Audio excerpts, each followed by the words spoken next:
মৰিগাঁৱত ৫টা সাইবাৰ অপৰাধী গ্ৰেপ্তাৰ।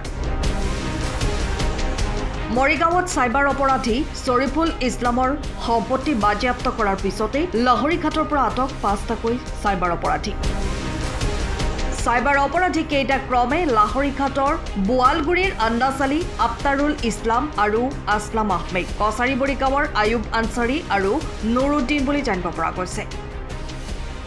মৰিগাঁও জিলা আৰক্ষীৰ অতিৰিক্ত আৰক্ষী অধীক্ষক সবিৰণ বৈশ্যৰ নেতৃত্বত মৈৰাবাৰী আৰু লাহৰীঘাট আৰক্ষীৰ যৌথ অভিযানত উপৰোক্ত সাইবাৰ অপৰাধীকেইটাক আটক কৰিবলৈ সক্ষম হয় আৰক্ষীয়ে।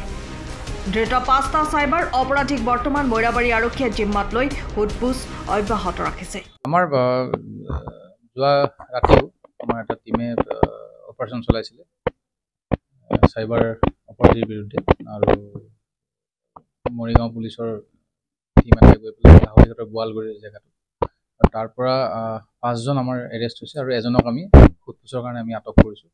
আৰু সেই 5জনৰ ভিতৰত গোটেই 5জনে আদিত্য বিৰলা ফাইনেন্স যিটো কোম্পানী আছে তাত তেওঁলোকে বিভিন্ন ধৰণৰ ভুৱা নথি পত্ৰ দি পেলাই তেওঁলোকে কেইবা লাখ টকাও হস্তগত কৰিছিলে।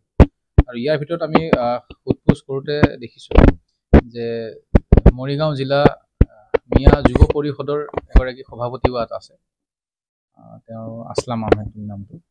সেইখিনি ভেৰিফাই কৰি আছোঁ আমি, আৰু এওঁলোকক আজি অনাৰেবল কোৰ্টত আমি প্ৰডিউচ কৰিম, ৰিমাণ্ডত ল'ম। আৰু এই চাইবাৰ অপৰাধীৰ বিৰুদ্ধে আমাৰ অভিযান এনেকুৱা নহয় যে অকল কালি চলাইছোঁ, আকৌ চলাম, আজিও চলাম, কালিও চলাম, আৰু ভৱিষ্যতলৈ চলি থাকিব।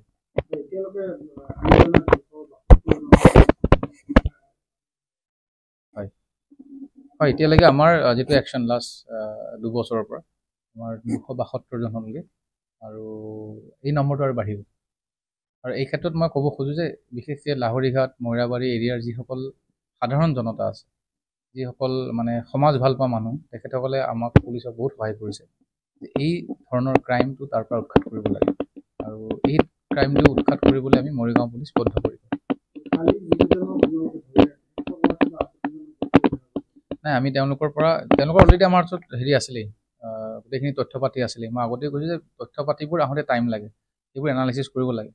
আমি পুৱতি নিশা তেওঁলোকক আমি আনিছোঁ, তাৰপিছত গোটেইখিনি এনালাইচিছ কৰোঁতে আমাৰ সময় লাগিছে, ক'ত আছে, কি আছে, সেইবোৰ কৰাৰ পিছত দেখিছোঁ যে তেওঁলোকৰ ইনভলভমেণ্ট আছে, তাৰপিছত তেওঁলোকক আমি এৰেষ্ট কৰিছোঁ। মৰিগাঁৱৰ পৰা Shashikanta Bordoloi report, time of চাম।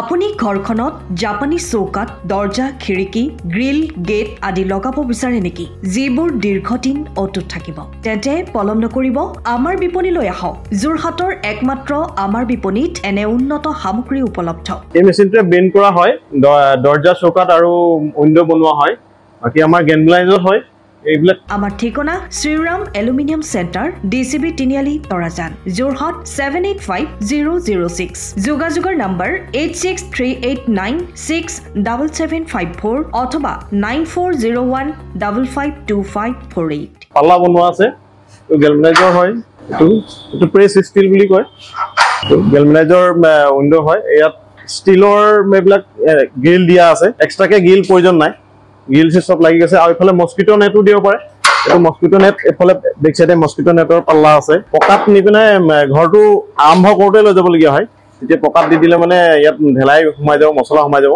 বালি মছলাটো ভৰাই দিলে মানে মজবুত হৈ যাব। ইয়াৰ সময়ৰ খবৰ সময়ত পাবলৈ ফ'ল' কৰক টাইম অফ আছাম।